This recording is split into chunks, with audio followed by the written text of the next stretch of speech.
বন্ধুরা, শাশুড়ি বৌমার রান্নাঘরে তোমাদের সবাইকে স্বাগত জানাই। আশা করি তোমরা সবাই ভালো আছো। তো আমরাও খুব ভালো আছি। আজকের আমার রেসিপি হচ্ছে এঁচুড়ের স্বাদে খাসির মাংস। তো আজকে তোমাদের সাথে এই ইউনিক রেসিপিটা শেয়ার করছি। তো বন্ধুরা, প্রথমেই দেখো আমাদের পাশের বাড়ির ঠাকুমার গাছ থেকে একটা এঁচড় নিয়ে নিয়েছি। একদম গাছের টাটকা কচি এঁচড়, দেখতেই পাচ্ছ। তো এঁচড়ের চোকলাটা ছাড়িয়ে নিয়েছি। তারপরে দেখো বড় বড় পিস করে কেটে নেব।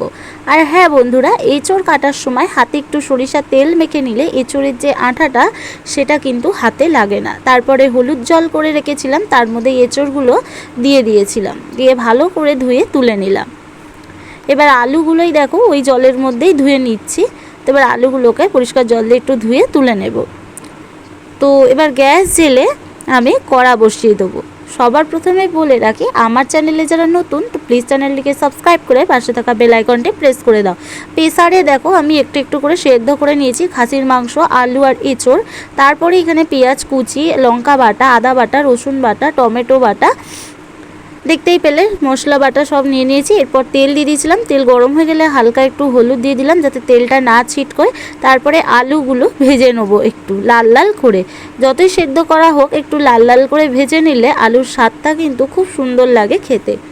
এবার স্বাদ মতো হলুদ দিয়ে আলুটাকে ভালো করে লাল লাল করে ভেজে তুলে নিলাম।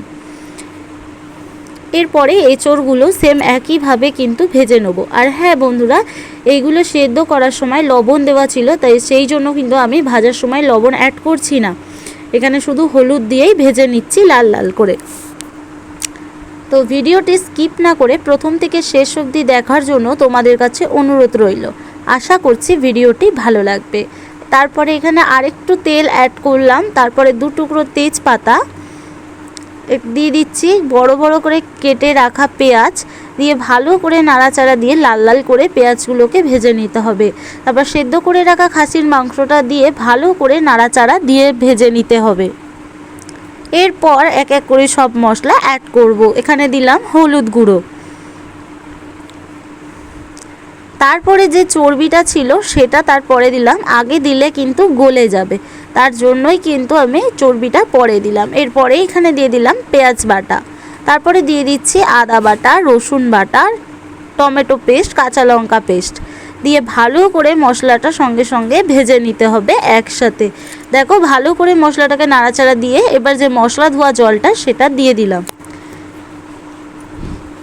মশলা দেওয়ার পর স্বাদ মতো হালকা করে জল দিয়ে দিলে কড়াই কিন্তু লেগে যায় না। এরপর দিয়ে দিচ্ছি জিরে গুঁড়ো, দিয়ে ভালো করে মশলাটাকে নাড়াচাড়া দিয়ে ভালো করে কষিয়ে নিতে হবে যতক্ষণ না তেল ছাড়ছে। তো দেখতেই পাচ্ছ এখানে তেল ছেড়ে গেছে। এরপর উপর দিয়ে দিচ্ছি কাশ্মীরি লঙ্কার গুঁড়ো।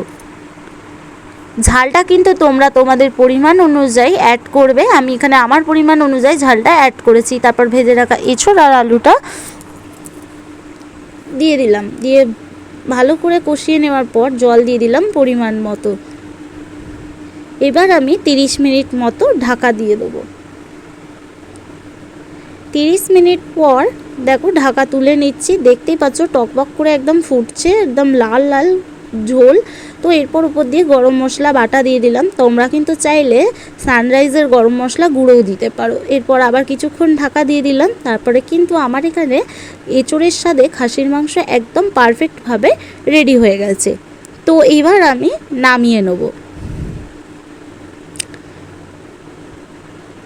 তো দেখো আমার এখানে কিন্তু আজকের রেসিপিটা একদম সুন্দরভাবে রেডি হয়ে গেল।